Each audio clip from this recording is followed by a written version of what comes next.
back to Ask an Amazon Agency or Service Provider. I'm here with Ephraim from Tactical Logistics. How are you doing? Doing good, Chris. Good to see you. Happy New Year. We haven't talked for over a month, I believe, maybe 2 months. Right. So That's true. We're in a new year, a new era. that's right. And things have changed since we talked. I think the way brands look at managing their brand on Amazon has changed.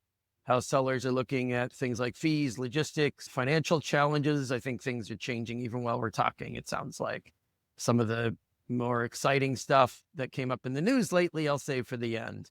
But for the moment, why don't we kick it off talking about the kinds of questions you're getting from people on using AWD versus the alternative? I mean, is that kind of most of your conversations lately start there?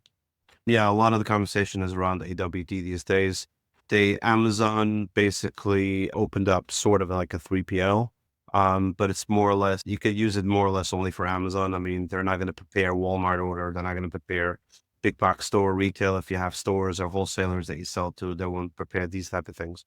But the main thing was that it made sense, dollars sense, because Amazon has made changes last year in March where you cannot ship to one location anymore. You have to ship it to minimum 5 locations, otherwise you pay a placement fee. So the only way how to avoid the placement fee and ship it to one location was to use AWD.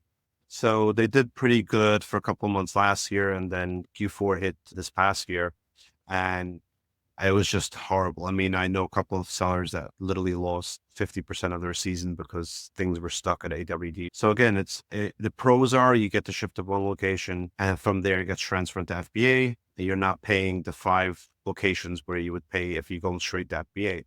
The cons are that if you are always a last minute guy, or you will usually work with a 3 to 4 week period of inventory, the average days from when we delivered to AWD till actually got into F was 28 to 29 days. They promised a 48-hour turnaround. Once you confirm an order, going from AWD into FBA was around 48 hours. They promised that it's going to be in FBA, but that's not the case. So what happens is it takes very long to get received in AWD. Once you place an order to transfer it out, instead of going to a fulfillment center, it goes into the same FC transfer stuff that you see when you're just sending it to regular FBA centers. So that was a real nightmare for a lot of sellers that use AWD. So again, if you're looking to save money, you're pretty good on your inventory, I say like AWD is still a okay option. But at the same time, don't put your eggs in one basket. You need to have a backup plan. And the backup plan is like for us, like we are a backup plan, or you have your own garage, your own warehouse, your own location. Never ever send all your product into AWD. For example, let's say something happened to your product, China messed up, or your supplier, wherever they are, messed up. You need to bring it back. So with FBA, it's around 4 to 6 weeks till you get back your inventory. Right. AWD, it could be even longer than that. Oh, Also, like they lose product, there's no proper reimbursements for AWD lost product. But there's a lot of issues Amazon has. They're really good at pushing a new division or a new service, and it's not perfected and it's not really done properly. And the minute they get overwhelmed, things become just like any other of Amazon services where you get backed up. So that's my piece of advice. If you could afford it, your margins are there, avoid it completely. But if you do want to use it because it makes sense for you price wise, then always have a plan B. It's super important, especially in Q4 or whenever you have seasons. If you have back to school season or summer season, any of these higher seasonal guys that sell more in certain times, always make sure you have a backup plan. and I was smiling when you said diversify because I think we're all talking with people all the time about diversifying, not putting all your eggs in the Amazon basket in the general and the bigger picture, right? People are So just afraid of like sudden fee increases that aren't fee increases. Of course, we know people are afraid of losing their accounts or losing their top selling ASIN, but are they just talking about Walmart? Are they talking about multi-channel fulfillment? What is the alternative to putting all their eggs in the Amazon basket? right. So where I see a lot of traction lately, it's TikTok Shop and people opening up the Shopify store. Walmart is growing, but they're not even anywhere close to what Yeah. Amazon is yet. But it's definitely growing though. Recording every quarter, I think 40% growth quarter over quarter. So they claim they're growing rapidly, Walmart. But again, it is better than it was a year ago, but it's still far from being like a real big marketplace, in my opinion. But the point is diversifying is, yeah, it takes time. We don't know what Amazon is going to do in 2 years from now, right? So to build your own Shopify store or building a TikTok shop and getting influencers, all these things, it just takes time to develop. So it doesn't go overnight. But at the same time, 4 or 5 years down the road, you built yourself a business outside of Amazon, where let's say 50% of your business is outside of Amazon. Anything happens, like suspension, holistic suspension, account suspension, or they change the fees where you're no longer profitable, you can't stay on Amazon. You still have 50% of your business is still alive somewhere else. So I think that's where a lot of people are talking about, and Amazon has made sure that we're always mentally 100% invested on Amazon. But I think the last 2 years with all the new fee increases, even when they promised last year they won't do increases this year, so they didn't increase FBA fees, they increased AWD fees. So that goes into effect in April, where they're going up in price on AWD fees. So they're always here to increase fees. And obviously we're having a lot of issues with Chinese sellers competing, coming in cheaper. That's hurting a lot of Amazon US based sellers or European Western sellers. So it's very important to have that mindset, is like, enough with how this is running and keep on chasing after my tail. Let me start building myself an empire outside of Amazon. So 4 or 5 years down the road, the fact is that if you really know what you're doing and you list the product on Amazon and you do well, you could do well much quicker than you would build a Shopify store or TikTok shop or other marketplaces. It's true. But at the same time, if you're patient and you're consistent building other marketplaces out, you have a chance where you could build another piece of your business. Takes a long time to build. That's why people are reluctant, right? Exactly. Yeah. But I mean, if you're in Amazon, even if you're just doing Amazon only, you should be in it for the long haul. That takes time to build. Right, exactly. I'm watching it in the last 12 months. I've had probably 43 accounts that were our customers that shut their doors selling on Amazon. They just closed their shop. So the smaller sellers are definitely struggling. So what's the reason for it? It's like they're not really realizing that you would need to have much more cash these days to invest in an Amazon product and sell it on Amazon than when we started 10, 12, 15 years ago. In the early days where it was just so easy. You had $10,000 put away in your bank. You were able to build an empire where, a lot of big sellers started with that amount of money. It's not the case today. It's just like between PPC, a listing optimization, pictures, video, all these things, it just costs a lot of money. And that's where a lot of sellers are getting excited, where they see some videos on YouTube where like it seems like it's an easy thing. It's not as easy as you think. But at the same time, if you're really putting in your effort and time and you have the cash flow to be able to weather, these people stay in business, they could do well. But at the same time, you still got to think about outside of the box, where like, no, you can't only build your empire on one place, on one marketplace. I'm expecting people to try to save money. I mean, everyone that doesn't have resources is going to maybe cut corners or do things not the best way. But I'm also expecting people to start doing content, just AI images, AI videos, AI everything, to try to cut costs. I mean, is that a legit way to try to, that's not something we do. We're not into A+ content all day long. But what we see, of course, is people who are trying to minimize the pain of a suspension or like a listing takedown, because the less they're selling of that ASIN, the less resources they have to deal with some of the things you were just talking about. Right.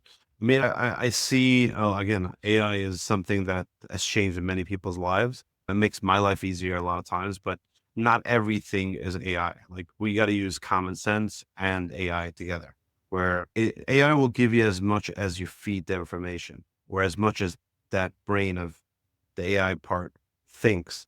But in Amazon, there's so many little details about listing optimization, pictures, what excites someone, what doesn't excite someone. So I still believe that agencies are going to stay alive. You still need them, even though AI is cutting down a lot of their work. Mhm. But I still think that you need that human touch to certain things, especially when you run a big, large corporation where you do 5, 10, 12 million on Amazon a year. Yeah. You can't just rely on AI only. It's just not going to work. Yeah. What other kinds of 3PL questions do you get, in terms of this year versus last year, things that people are changing Q1 or Q2 versus how they did it Q1 or Q2 last year? People are being way more conscious on inventories in a way where Amazon on average used to hold, let's say, an Amazon seller used to have an average 6 months worth of inventory sitting on an average day. That has gone down a bit, where people are trying to watch their cash flow and not spend too much money on inventory. They want to be a little bit more inventory ready, where let's say they'll have a month or two in Amazon, they'll have a month or two in the 3PL. They won't have 5, 6 months sitting. So that's what I'm seeing, more of a trend. Probably the reason is because there's way less delays on the import side, where like the ocean freight and all that is more consistent since after COVID. So people are risking less. They know, like, okay, the ETA is now, the ETD is this date. It's going to probably arrive within a day or two of that time. So what I'm seeing is people are purchasing lesser than they used to, and they're more conscious about their cash flow, because PPC can eat you up. Yeah. Logistics, warehousing, all that. If you have too much, you eat up your margins. So that's what I see. People are being way more conscious. That's what I'm seeing, that trend too. What else are people thinking? I mean, asking questions about. No, Yes. everything's more expensive. Okay. Are people shedding staff? I mean, are they reducing their PPC costs somehow and just hoping for the best? I'm trying to identify what people are changing, because it's a competitive environment. It's never going to be less Right. competitive on Amazon. Your competition doesn't magically disappear, so you can't count on that. Yeah. Amazon fees don't suddenly go away, so you can't count on that. So what are people doing to compensate? That's kind of what I'm asking a lot of people. I don't see any major change. And it's just, that's why it's such a struggle for a lot of sellers. I mean, I've met a lot of large sellers. This week, I met 2 sellers that are 8-figure, and then one that's a 9-figure seller. I met earlier this week. And again, they're still making money. They're still doing well, but they're not at the numbers where they were 2 years ago. Their margins are not the same. Yeah. And they're competing a lot more than they used to. Again, they're a reputable brand. They have a name out there. They have hundreds of thousands of product reviews, but like they're down a couple of percentage points on net profit than they used to be. So it's definitely everybody that's like, what's the game plan? It's like, I don't know, because we're talking about like tariffs is a question, Amazon fees is a question. Tariffs might not today, right now, be the worst thing happening to people that they're focused on 24/7. But what about a few months from now? What do you think? It's an unknown territory, because every day things change. So like, for example, the Dominius, where $800 was going to be taxed now, that changed because the US customs system cannot handle 5 million packages a day to get processed through customs. So that was going to hurt Temu and Shein. It was going to hurt these marketplaces, but we put it on hold now because just the government system of US Customs Border Control cannot handle it. They're figuring it out, but eventually that will help out a lot of sellers, where you cannot buy a cell phone case for $3.99 anymore, shipped from China, delivered to your door. You're gonna have to buy it on Amazon. So it's, in a way, it helps a lot of US sellers. I think that's a good thing once it's gonna go in effect. But the other part is where it's 10% across the board for imports of China. And now today I've seen on the news where we're saying, like, any country that charges for US goods taxes, we're gonna charge them back the same duties. So it's a very tricky time. We don't know. And we don't know, like, it's not only China. It's like, there's India, there's Vietnam, there's Thailand, there's other places where manufacturing happens, but nobody really knows what the next plan is. Are we only attacking China right now, or are we going to attack all other countries? Because it seems like, from the rhetoric that I'm hearing, is that it's across the board. He believes that the way of running tariffs is that's how we're going to pay for the deficit and make the country profitable. And I get that part. It makes sense. But the problem is that, how do we as sellers get over it and figure that out? So especially when you have Chinese sellers coming in and not paying duties and all that. So that's the $1 million question, is like, who knows how this is going to play out? But the 10% is handled. I mean, it's like, whoever I talk to, like, we'll be able to handle. We'll go up a little bit on the price. Yeah. The tricky part is for people that sell $9.99 items on Amazon and they have a cheaper BA fees. Now, going over that with a 10% increase, they have to go over that.